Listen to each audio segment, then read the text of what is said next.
Well, good morning, everybody, and welcome to the Hamilton Family Residence and Emergency Center. Thank you, Jeff, for hosting us today. I can't think of a better place to do this signing ceremony for our voters, but I want to say thank you to you and your staff for working with us to end homelessness for a lot of families, and we'll continue to doing that work. But today we're here with a number of departments that include our, obviously our public health department, our fire department, our emergency services, our city administrator who helps me oversee the 10-year capital plan, making sure that our bonds are affordable, are focused, and do not raise property taxes, as well as our public works department who helps me oversee that very same goal, and to a resident who lives right here who's going to talk about her experiences and the need for more health care and also more facilities in the city. As I said earlier, this today is an opportunity to sign legislation that the board has successfully passed with my support to place before the voters this June a $350 million public health and safety bond for consideration. It's a huge win for our residents because this bond seeks to protect, to make sure that we have necessary improvements to our infrastructure in healthcare and emergency medical services. It protects and expands our mental health services for our most in need, and particularly for those who are living on our streets. And again, I will emphasize and continue emphasizing that we do this in a very responsible way. In all of our bonds, and particularly in the last decade, we have been successful, and we have made sure that they do not raise property taxes while we're doing this. And the reason we're able to do this is because we have a 10-year capital plan staff and assurances by all the departments that have facilities that they're working together with our 10-year capital planning staff that make sure that we only present bonds that reflect room in our bond capacity that don't raise property taxes. And we fit into that. That's the kind of magic, although it isn't magic for finance people, it's certainly magic that we can present new things for people to embrace in, like our voters, and yet not have to raise property taxes to get those new things. And in this case, I want to make sure that people understand that while we talk about the Zuckerberg SF General facility, we know we have a brand new facility that reflects the largest bond in the history of our city. But we're also moving all of those operations into the hospital. We're doing that as we speak.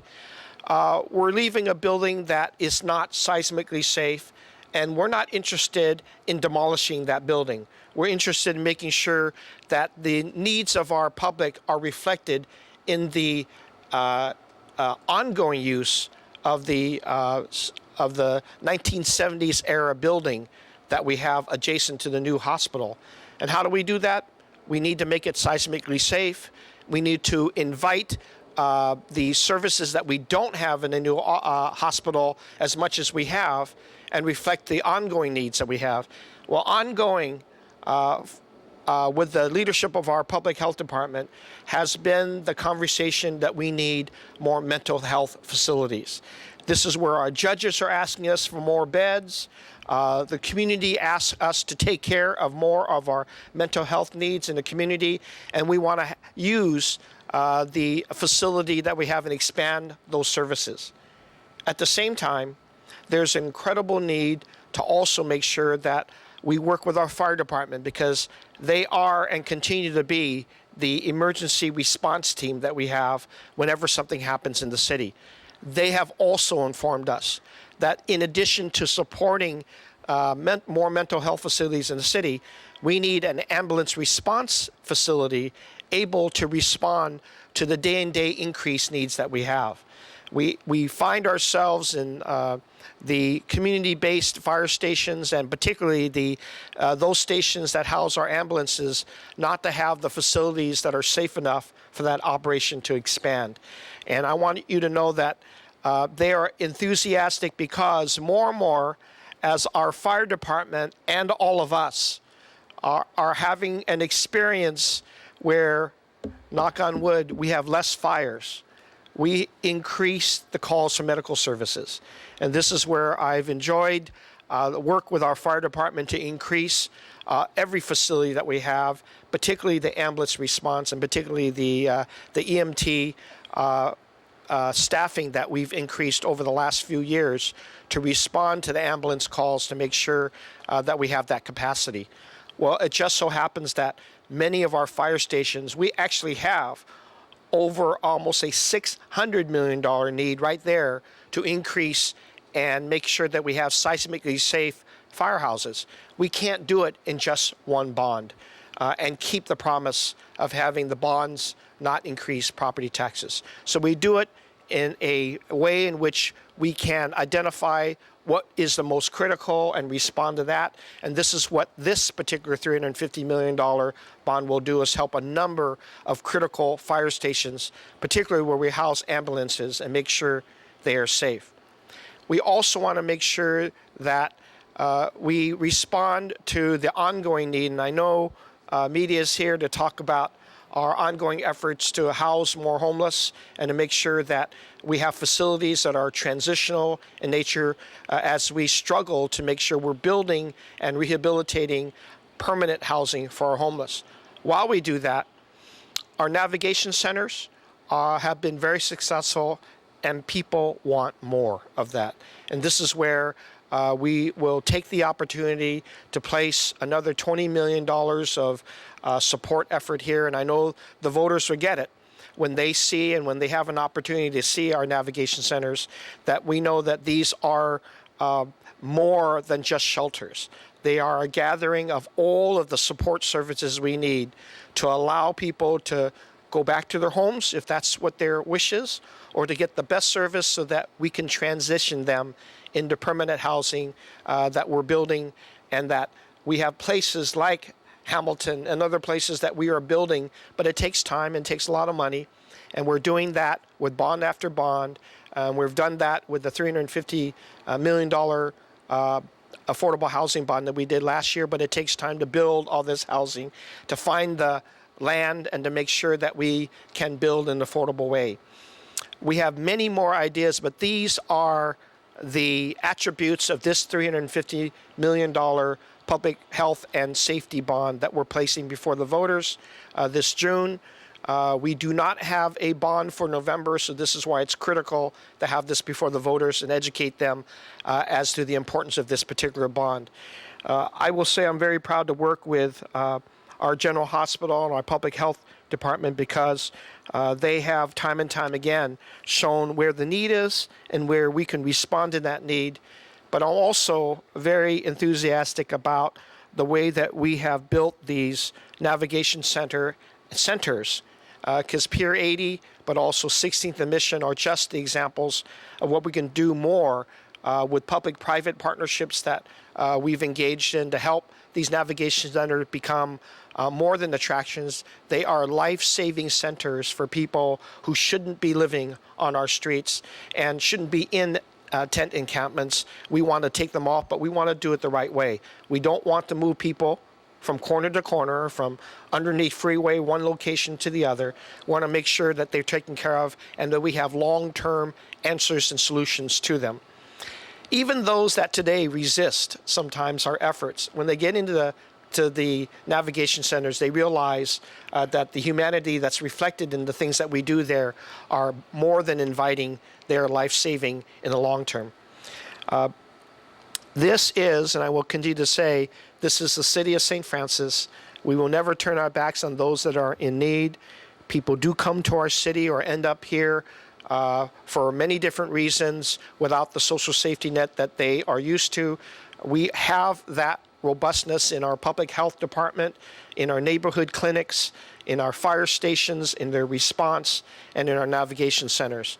And I want to also make sure that you know that our neighborhood health clinics are being touched very strongly of almost $50 million in this $350 million bond because those neighborhood clinics need the capacity to help us with mental illness as well.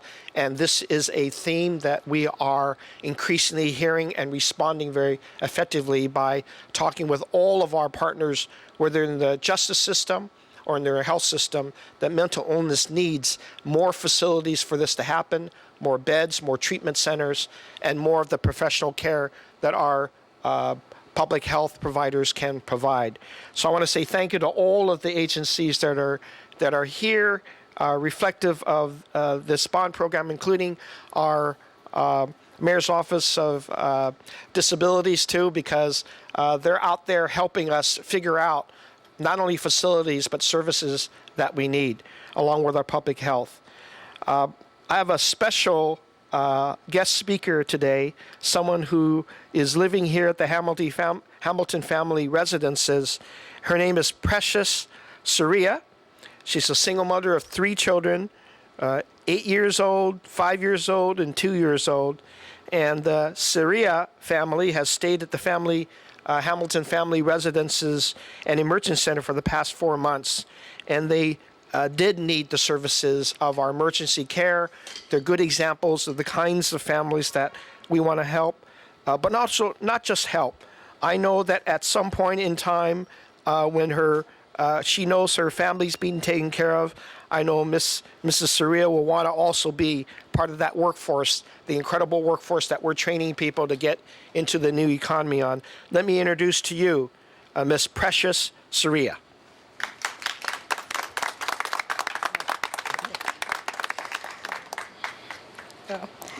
Yes, as he said, I lived here about 4 months. The shelter took me in when I was out in the street. I called every day to get in the emergency beds. I finally got in, and then once I reached my room upstairs, that's a permanent room, it gives me to about June. My kids, they live in the shelter, but they don't even realize that it's a shelter because they have good programs such as the children program, help them with their homework. They give them, example, a DJ party on the roof, and they make it so fun that my kids don't even know they're homeless sometimes. I like they feed us 3 times a day, so we don't really have to worry about that. The shelter has its ups and downs, but most of all, it's a plus. Because if it wouldn't be for the shelter, I'll be on the street or worrying where my kid's gonna eat or sleep, or should I give them up. I made the decision if I'm in a shelter, my kids can stay with me. I know in the streets, I wouldn't permit them to live on the streets, so I would have probably gave them up. I'm thankful, I'm grateful. Different people have their different opinions about shelters. Some say, oh, and they complain all day. But at the end of the day, you do have a place to stay, sleep, and it does help you. I got to go, I'm starting chef school actually on Tuesday, so I am doing something with my life. I'm trying to make something better of the situation. This is my first time being homeless, and from the experience, it'll be my last. Because this helped me, but I'm glad I was homeless, because it showed me a different side of me that I didn't know, the strengths, my goals, and I think it taught me a lot. It has so many opportunities. They constantly post jobs, or they encourage you to do, but you only can do so much. Hamilton can only do so much if you don't want to do for yourself. So me, I'm taking a stand. I'm doing for myself, so I won't be here. Hopefully I become a chef so I can come back and cook for one of the shelters or homeless programs. I'm going to give back to the community as much as I can. I volunteer also. So I don't have much to say, just I thank God, and I thank the people that donate and make this place possible, because like I said, I see the ups on it, and I'm very grateful and thank you.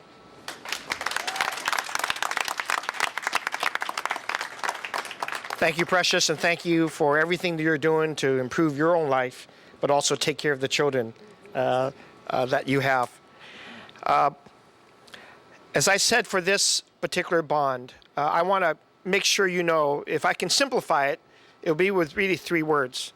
It's about access to good care, it's about emergency response, and it's about navigating. And these 3 words, I think, are going to be reflective in this. And I just want to say that our public health department has been an incredible partner in responding to everything that happens in the city. And I want next for Ken Epstein, who is the director of SF Children, Youth, and Families Community Behavioral Health at our public health department, to say a few words about how important this bond is to the care that we want and access that we want people to have to our healthcare facilities. Ken.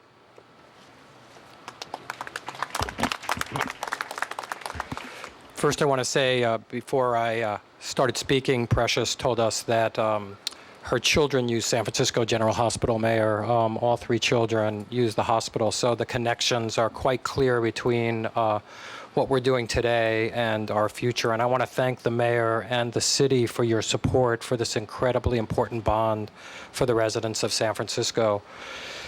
Today, this bond will improve and expand access to services and medical care and mental health care in our community, at our community clinics, and at San Francisco General Hospital. It will preserve our 24-hour psychiatric care that's so critical to the citizens of the San Francisco to have a place to go 24 hours a day, 7 days a week. For our 14 community clinics, we'll be able to build access to behavioral health and mental health and substance abuse services in those clinics, so that when you see your doctor, you also, in the same space and place, can get the needed mental health and substance abuse services. You don't have to go to different sites and locations. The funding will improve access and ultimately will help us renovate and build a better and stronger system of care for the children, youth, families, adults, and older adults in San Francisco. We know that there's a tremendous need for mental health and substance abuse care, and the mayor mentioned that. What we also know is that folks will better utilize those services when it's not stigmatized, or they have to go to a special or different place for it. So we hope that in the future, public health can partner with the city to build integrated care at all of these centers, and using this bond to really expand our services. So I want to thank the mayor again and the city for your support, and Public Health Department is ready to move forward with this initiative. Thank you. Okay, well, like I usually said, it's time to go to work, everybody. And by signing this document, it signals that we're ready to talk to the public, get their support for it, and let's get on with this so that we can serve more people. Thank you very much. Everybody come on over.